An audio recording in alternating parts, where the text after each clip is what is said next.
జనసేనలో కూడా వీర మహిళలు పాపం ఒక్కొక్కరు ఇప్పుడు బయటకు వస్తున్నారు, కన్నీటి పర్వంతం అయిపోతున్నారు. టీడీపీలను కాదు, జనసేనలో చాలామంది ఇప్పటికే పిఠాపురం నుంచి శేష్ కుమార్ రాజీనామా చేసి వైఎస్ఆర్సీపీ పార్టీలు చేయడం కూడా చూసాం. తర్వాత ఇప్పుడు కాకినాడకు సంబంధించి తర్వాత ఇప్పుడు మాజీ మేయర్ సరోజ కూడా ఫైర్ అయిపోయారు.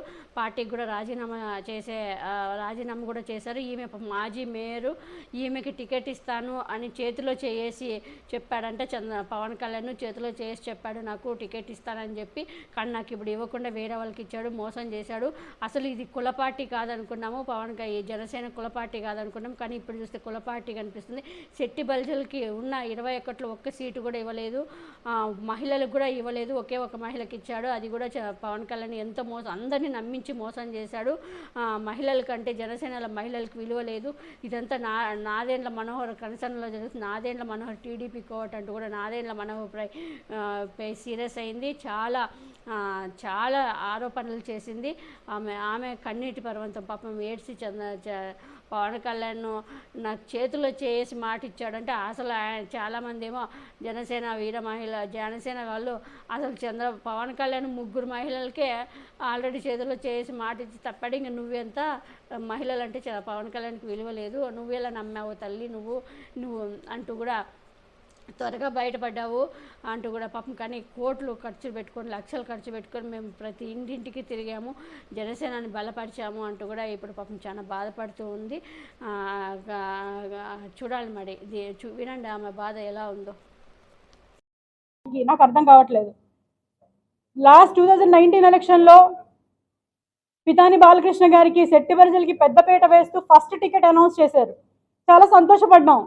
ఆయన ఒక స్ట్రాటజీ కలిగిన వ్యక్తి, ఒక సిద్ధాంతాలు కలిగిన వ్యక్తి. ఇది కులం పార్టీ కాదు, బయట అందరూ కూడా ఇది కులం పార్టీ అంటే ఇది కులం పార్టీ కాదు అని చెప్పి నమ్మి ఆయనకి మద్దతుగా నిలిచి 2 చోట్ల ఆయన ఓడిపోయినప్పటికీ హీఈస్ ఎ స్ట్రాంగ్ పర్సనాలిటీ, నుంచుంటారని నమ్మి బలంగా ఆయన వెనక అడుగేయడం జరిగింది. ఈరోజు చూసుకుంటే 21 సీట్లు తీసుకుని పార్టీ ఈ దానికి పొత్తుకెళ్ళడం ఎందుకో నాకు అర్థం కావట్లేదు. ఈ 21 సీట్లలో కూడా ఎంతమంది తెలుగుదేశం పార్టీ నుంచి వచ్చిన వాళ్ళు ఉన్నారో, వైసీపీ పార్టీ నుంచి రిజైన్ చేసి వచ్చిన వాళ్ళు ఉన్నారో మనందరం కూడా చూసుకుంటున్నాము. 21 సీట్లలో చూసుకుంటే ఒకే ఒక్క మహిళకు కేటాయించడం జరిగింది. ఒకటి మహిళకు కేటాయించారు 21 సీట్లలో. ఇది ఎంతవరకు న్యాయం? ఇది మహిళలకి ఏ ప్రాధాన్యత ఇస్తున్నారో నాకు అర్థం కావట్లేదు. అదేవిధంగా శెట్టి బల్జల్కి అయితే ఒక్క టికెట్ కూడా లేదు. అంటే మేము ఎప్పుడు కూడా మాట్లాడితే ఆయన పెద్ద ఇది, మాకు యువత కావాలి, ఉడుకు రక్తం కావాలి, వీర మహిళలు కావాలి అని చెప్పుకునే వ్యక్తి చట్టసభలకు వెళ్ళడానికి మాత్రం యువత సరిపోదు, వీర మహిళలు సరిపోరు, ఉడుకు రక్తం అక్కర్లేదు ఆయనకి. ఇక్కడ కాకినాడ రూరల్లో ఒక ముసలుడికి ఇచ్చారు కదండి, ముఖ్యమంత్రి అని పలకడం కూడా చేత కాని ఒక దద్దమ్మకి, ఒక సన్నాసికి ఈరోజు కాకినాడ రూరల్లో జనసేన టికెట్ కేటాయించారు. అది ఏ రకంగా చూసుకుని కేటాయించారో, అంటే కాపు అనే వ్యక్తి, కాపు అయితే సరిపోతుంది అన్నమాట, వీరికి వేరే అదర్ క్వాలిఫికేషన్స్ ఏమీ అవసరం లేదు. అటువంటి వ్యక్తికి ఈరోజు జనసేన పార్టీ ఇక్కడ చెప్పుకుంటారు కదా, చాలా మంది చెప్పుకుంటారు కదా, ఈ యొక్క కూటమికి ఎవరికి ఇచ్చినా నెగ్గేస్తుంది అని. అంటే సన్నాసులకి దద్దమ్మలకి ఇచ్చినా కూడా నెగ్గేస్తుంది. ప్రజల యొక్క వాళ్ళ ఇంటర్నల్ ఆలోచనలు అవసరం లేదు. కేవలం మేము గవర్నమెంట్ ఫామ్ చేసేయాలి అన్న ఒక్క ఉద్దేశం తప్ప ఎవరికి ఇస్తున్నాము, ఎవరు వస్తున్నారు ఏంటి ఏమీ అవసరం లేదు. డిసెంబర్లో పవన్ కళ్యాణ్ గారు ఇక్కడికి వచ్చి, పంతన్నానాజీ నువ్వు ఎక్కడెక్కడ డబ్బులు వసూలు చేసేవో చెప్పు, నువ్వు ఎక్కడెక్కడ డబ్బులు దొబ్బేసేవో చెప్పు, ఆ లిస్టు రాసిస్తే నేను వాళ్ళందరికీ కృతజ్ఞతలు చెప్పుకుంటాను అని చెప్పిన వ్యక్తి ఈరోజు ఎలా అర్హుడైపోయాడు? వైసీపీ నుంచి వచ్చిన వాళ్ళు ఈరోజు టికెట్లు ఇచ్చేసారంటే, అంటే వైసీపీలో ఉన్న వాళ్ళు పవన్ కళ్యాణ్ గారి ఉద్దేశంలో రౌడీలు, గోండాలు, జనసేనలోకి వచ్చేస్తే పునీతులు అయిపోతారు. ఇదే కదండి ఈరోజు పవన్ కళ్యాణ్ గారి ఉద్దేశం.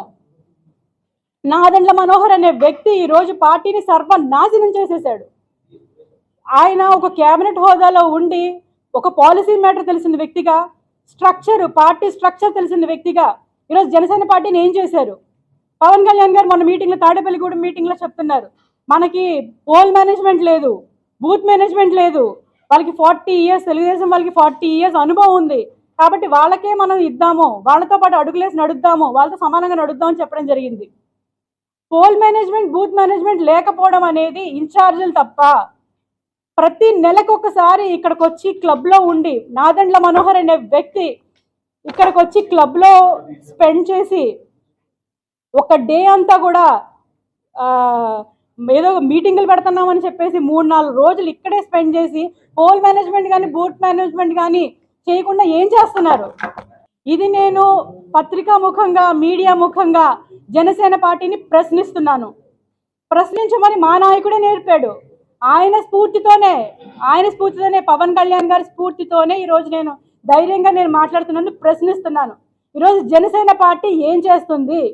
పోల్ మేనేజ్మెంట్ బూత్ మేనేజ్మెంట్ లేకుండా దశాబ్ద కాలంగా పార్టీలో ఉన్నారు కదా ఆయన, దశాబ్ద కాలం పార్టీని నడిపారు కదా ఆయన. ఇప్పటికీ కూడా పోల్ మేనేజ్మెంట్ బూత్ మేనేజ్మెంట్ లేదు అంటే ఎవరి వైఫల్యం కారణం ఇది? ఖచ్చితంగా పవన్ కళ్యాణ్ గారు, నాదెండ్ల మనోహర్ గారు కూడా ఇందులో దీని సమాధానం చెప్పి తీరాలి.